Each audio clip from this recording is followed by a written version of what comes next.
It is Y105, Dubuque's #1 hit music station. My name is Steve Pulaski. Since 1990, my next guest has played one of my favorite movie characters of all time. Over the span of 7 movies and one of the all-time great horror comedy franchises, he has been the resilient and heavily armed Burt Gummer in the Tremors series. Beyond that, of course, you remember him as Stephen Keaton in Family Ties and movies and shows in between over the span of many decades. He is Michael Gross. Michael, how are you? I am fine, Steve, and good to be with you today. Thank you. Thank you so much for doing this, Michael. A big shout out to my friend Dusty Meyer, who met you at a convention over the weekend and put the bug in my ear to reach out to you for this interview, so I appreciate you making the time again. How many conventions, just out of curiosity, do you attend a year?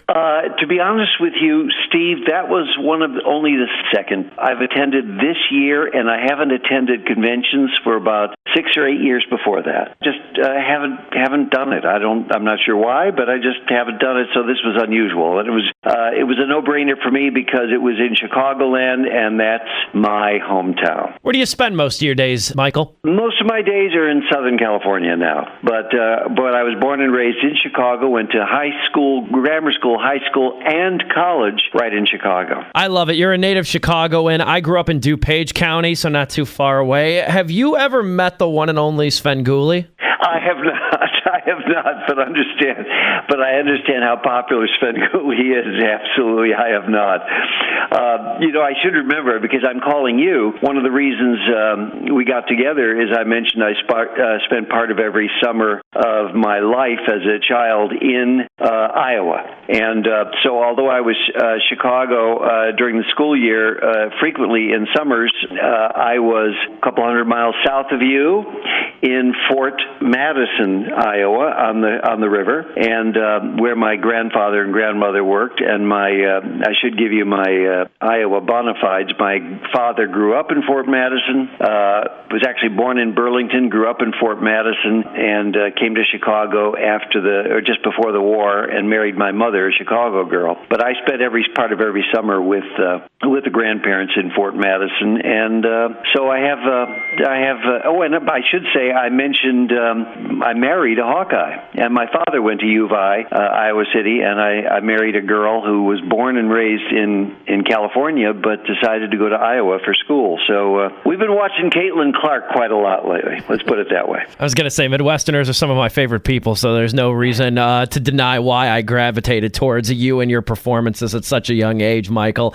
Did you have any inkling how popular the character Burt Gummer would be when you were shooting Tremors and when the movie finally came out in 1990? No, not really. I knew I was having a lot of fun personally, because his comic paranoia and obsessive compulsive disordered life was right up my alley. I just thought, this is such fun. This guy's so funny.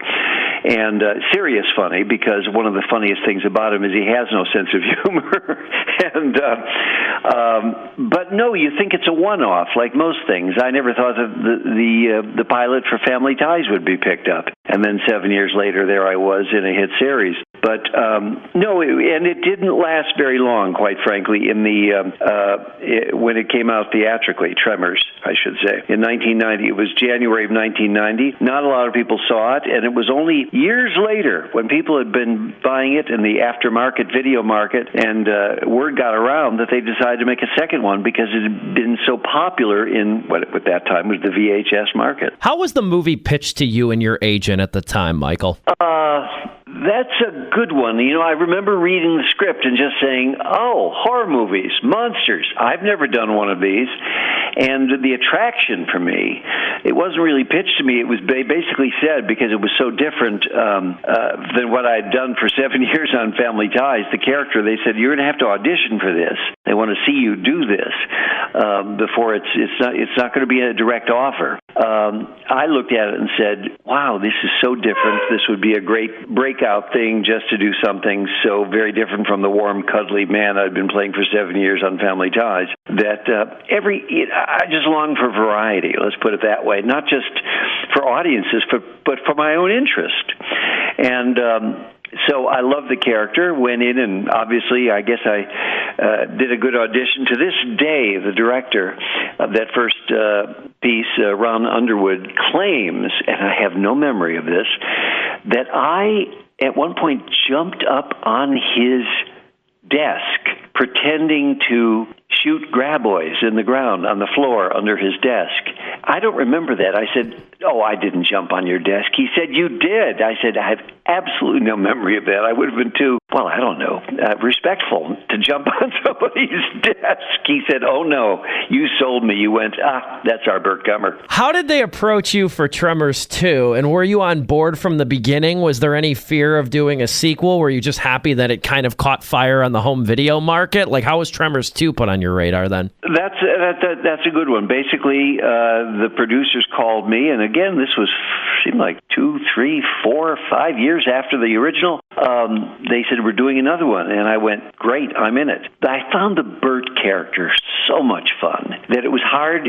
I said, I'd like to see a script, obviously, but if I love the script, I'm in. And they said Fred Ward would definitely be back, which was wonderful, and off we went. Again, one of the great things every actor hopes for is that, and this happened to Michael J. Fox on Family Ties, the writers fall in love with your character, and they start writing toward that character, if you will, writing as much as they can for that character because they fall in love with it. This in terms of Family Ties, Michael J. Fox, who was this sort of avaricious right-wing, I'm going to make capitalist, going to make as much money as I can, who had this struggle every week with his heart and his head. He's by and large, he was the product of his liberal parents, and he had a big heart, but his head kept saying, "Go for the jugular," and his heart kept saying, "No, you don't want to do that." So he made for a fascinating character who is reflexively, a Republican, but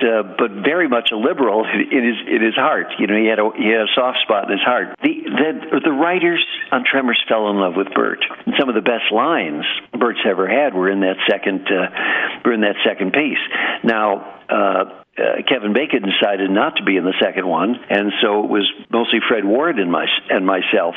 But Burt they wrote towards the strength of that character. They fell in love with him, and that's gold for an actor. There was no way I wasn't going to do it. And the subsequent films, because it was Burt, I thought it was a comic goldmine. Some tremendous insights right there. He is the one and only Michael Gross. I was crushed, as I'm sure you were, when Fred Ward passed away a couple of years ago.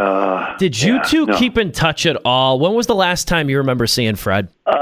It had been a few years. Fred, for some reason, had retreated in his life to a degree from the business and from people who knew him. And I'm not sure what was going on, but he was when we were doing subsequent Tremors, people naturally reached out to Fred, and he just wasn't responding. So I don't know what was going on. The word came back that he was a very bright guy and a very self-reflective guy, as well as being just a very nice man and a wonderful actor. A pleasure to work with because he had a great dry sense of humor, and there was no nonsense about him. He was just a really good, solid guy.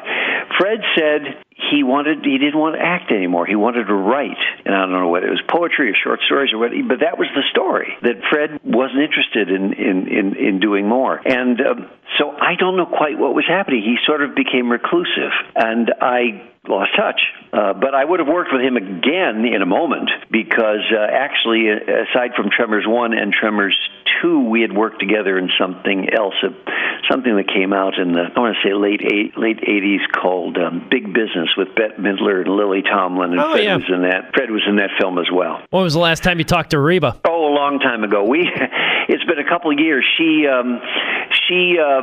We used to keep in touch by email, but she changed her email and got remarried, and I don't know what, and we kind of lost touch. But I had gone to the occasional concert or something like that, and just backstage to say hello afterwards, that kind of thing. But we were not in regular contact by any means. What were some of the hardest or most physically taxing scenes to shoot in the entire franchise? I'm talking the first movie to the seventh. Anything that you can recall being really laborious to shoot or challenging? Well, I would say the last one was I had to do a machete scene with like double machetes or something in the last one, fighting this thing with machetes in both hands or something. And I had already torn a rotator cuff on a fall I had in Tremors 7 and had to do this.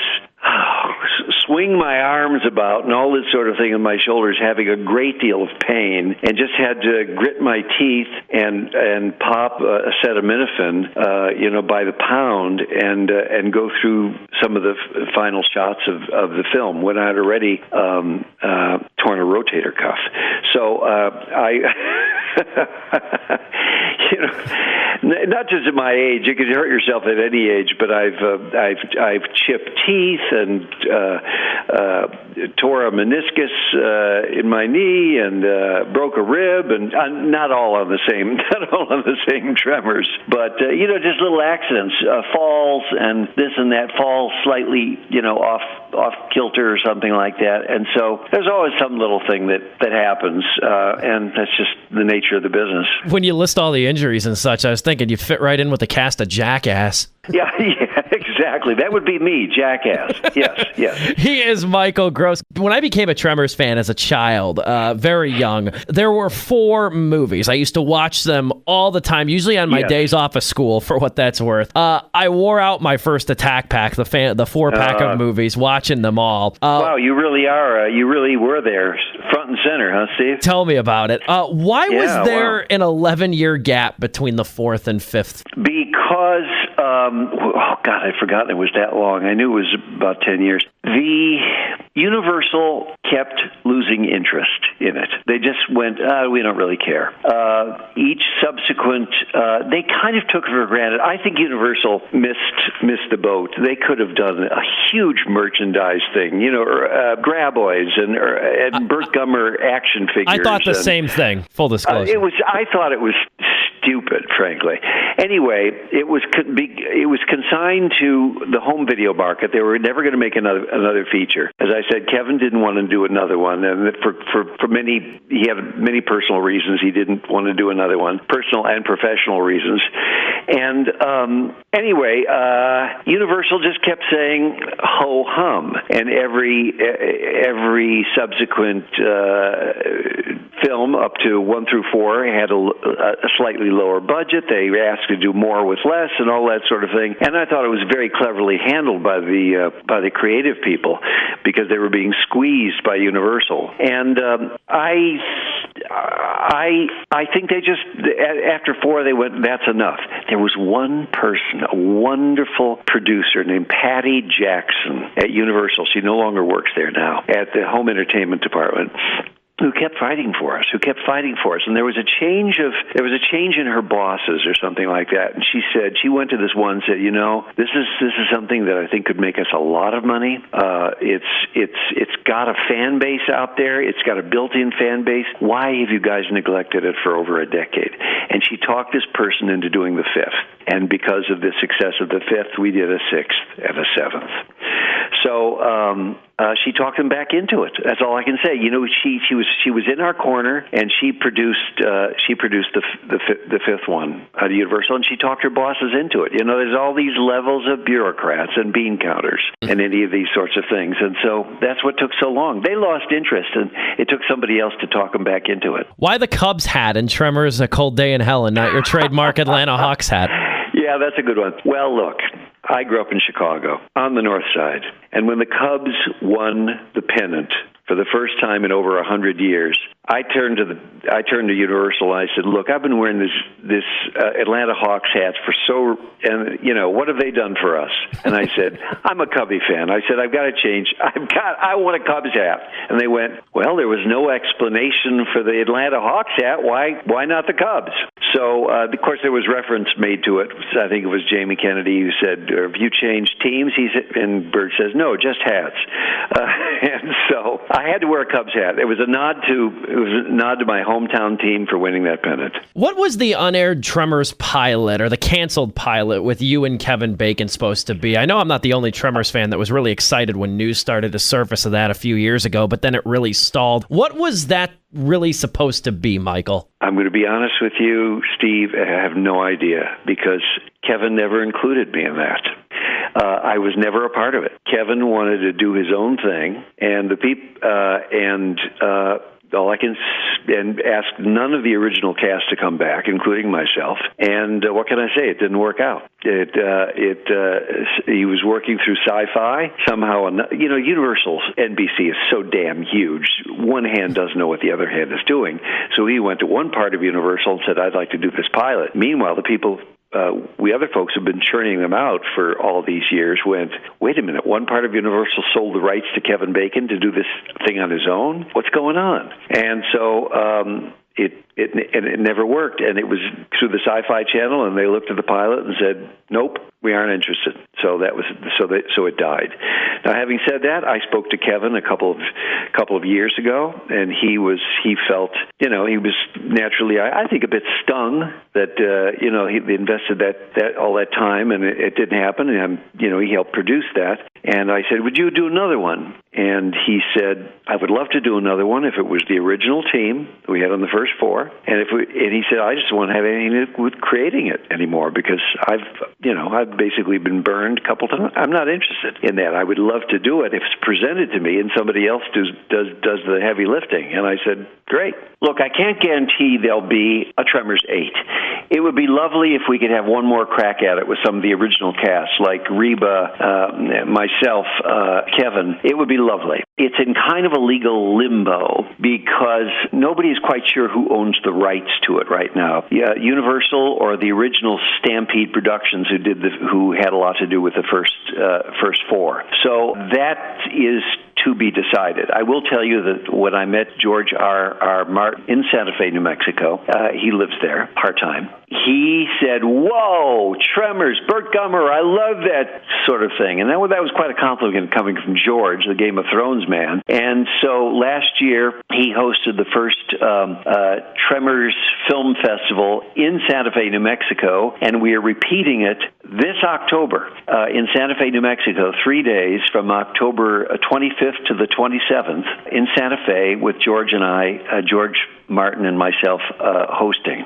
So that's kind of a big deal. That is really kind of neat. And there's information out there online, or if people want to check out my Instagram, I'm on Instagram, and I will leave some notes there about the Tremors Film Festival happening in Santa Fe in October. That's super exciting stuff. One more for you, Michael. I'd be remiss if I didn't ask you about your latest movie. You're in a movie called Chosen Family alongside Thomas Lennon, directed by actress Heather Graham, which is set to come out later this year. What's that movie all about? Want to give you the opportunity to promote your latest project. Oh, thank you. That's very kind of you. Yeah, Chosen Family, I believe, is going to be released in limited release on or about October 11th.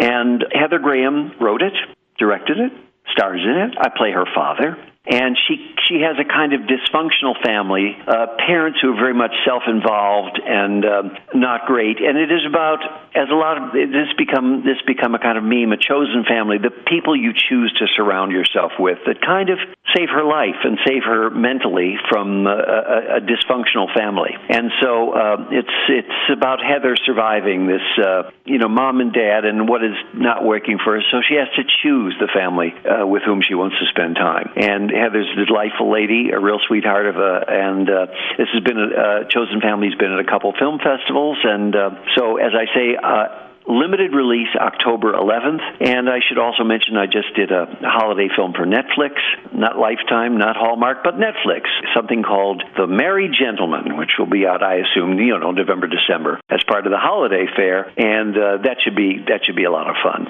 Again on Netflix.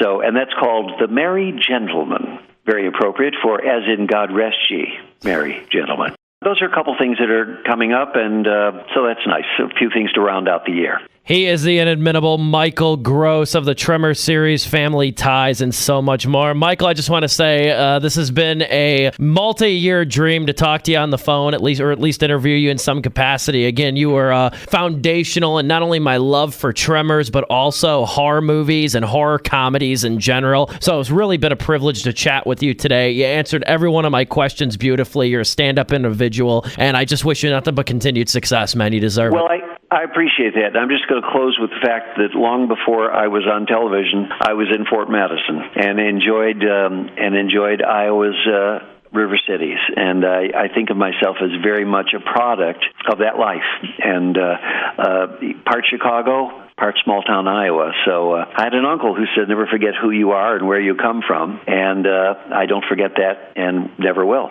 So there you go. The one and only Michael Gross. Michael, I greatly appreciate your time, and whatever you do next, I'll certainly be watching. I thank you again. Thank you, Mr. Pulaski, and best to Y105.